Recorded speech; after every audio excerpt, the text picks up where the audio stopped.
Welcome back, Big Board. Looking at Fall of Tobruk again, we are mostly squared away, I believe. I have air allocated over on my right. You can't see it, but it's all squared away and organized, kind of. And now I have to pick 7 activation chits that will be allowed to move up to 3 times their movement rate, and as long as they don't enter a zone of control. Now I can also activate any other formation and enter combat and all the rest of it, but I don't get to move the full, or get to move the 3x of the movement rate.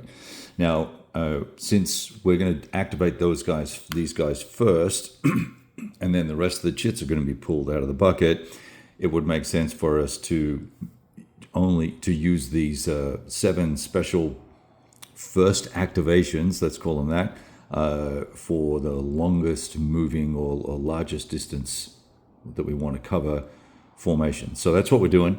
I had one question on the rules, which was these upper echelon, higher echelon formations like DAK and PAA, the Panzer Army group, and there's 1 or 2 for the Brits as well. All the Indian formations come under a higher echelon.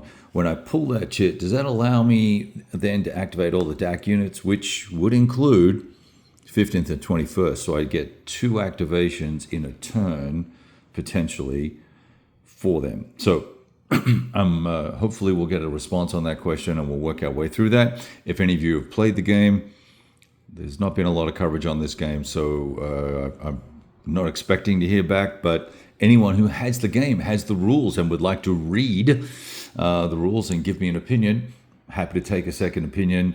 It's always hard being the only guy in the room as opposed to the smartest guy in the room when you are interpreting some rules that are perhaps not 100% crystal clear, well, at least to me anyway. So what was the game plan? I'm going to take 101st right off the bat. These guys here, we've got triple movement. I'm going to shush them across to here, which is 13 movement points. And this is a minefield here. And so what that means is that they would need to be attacked if they didn't try and clear it.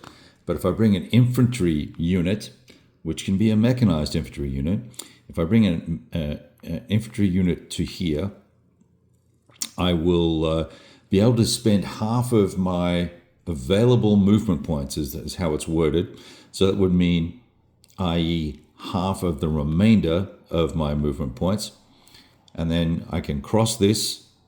That unit also has to be within 3 hexes of an HQ. So we would move the HQ first, get it into range, bring an infantry unit up, create the breach, then everybody else can pass through.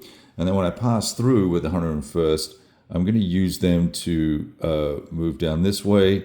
We want to cut supply off for the chaps, the Free French in Bir al-Hakim, down here on just at the bottom of the screen. Potentially breach, here somewhere with another unit or in the follow-on turn. Balance of the units will head up here, and we'll be looking to not move into a zone of control, but set up for an attack on the following turn. The other neat thing about not getting in zones of control is that in the Allied turn, just to facilitate the historical reaction times, it took 24 hours for the Allies, Commonwealth, to get their act together. You don't activate any units that you don't move adjacent to. So we're going to try and use this as an opportunity to position ourselves to attack the 22nd, I think that is. This font is really small here, and my eyes have just decided to poop themselves in the last week. I am 18 months overdue for a new prescription. So anyway, that's 22nd, I believe. And then what I want to do is bring in 132nd, 21st, 15th, and 90th And then we've got the DAC formations. I want to push them up as well, DAC and PAA. I want to push all of this over through here. Look to see if we can't breach here, and then we'll be seriously considering. I want to try and drive a wedge around. Let me just zoom out a little bit, because I actually just I'm going to make I'm making a change to this on the fly here, but I want to push in this direction, so that I can isolate these formations and try and quickly eliminate them. Number one, and then number two, I need to clear this road from here to here. So we're going to use this formation to do that in its activation turn. We need to breach and attack here and clear this road, so I'll have an easier line of supply. Otherwise, it gets a little complicated. Now, the other thing we can do is do something a little more historical, and we can move our 27 movement points to here and bring all these formations across this way. We may push one of those elements in that direction anyway. Maybe 15th Panzer will go here and 21st up here, and that way, while we're splitting the two formations up, the two divisions up, and perhaps diluting the punching power, what it does do is gives me two avenues of attack and keeps the Brits guessing just perhaps for a moment longer.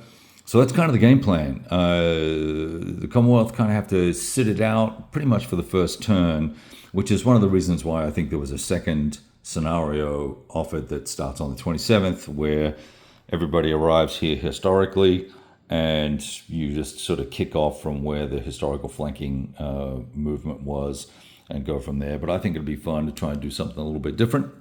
Let's try and push through here, see if we can clear this road, isolate the forces, knock out a chunk of the Commonwealth fighting power here, and then we can press on up towards El Adem, and allow the rest of the Italians to engage up here in the first turn and second turn.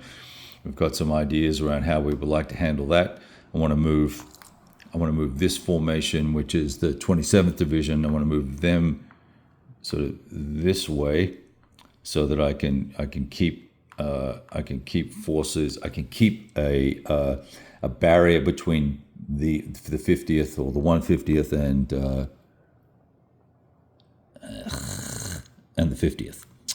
I think that's 150. Is that 150? No, that's 150th Brigade, and this is 50th, both 50th Division. So split these two brigades apart with this formation. These guys will attack along the road to try and pin or keep some of these guys in place. Once they release, it'll be a different story, but we'll see what happens from there. So that's kind of the game plan.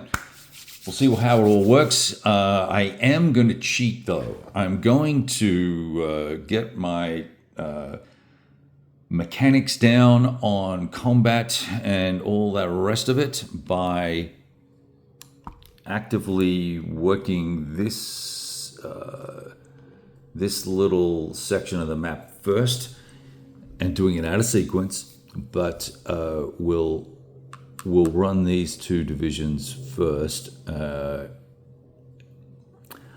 I guess it doesn't really matter, because these guys can't move anyway. So when we're doing chip pulls, they're not going to be able to move. So I'll do this first, because I want to go through a couple of combats and see how everything ties together. It's been 18 months thereabouts since I touched this, so I'd like to refresh my memory on that. And I think this is a nice, safe way to do it up here, where everything's fairly static. Same with this little section here. We'll probably do that one as well. And then we'll do the more dynamic kinetic action down here in the south, or whatever it is here, down in the southeast, down here in this big open section here with a whole bunch of tanks and whatnot. All right. Plus, I didn't use air support last time I played, so I want to practice some air support stuff with those guys as well. All right, so that's the game plan. Thursday afternoon, go roll some dice. Don't wait. Get after it. Later.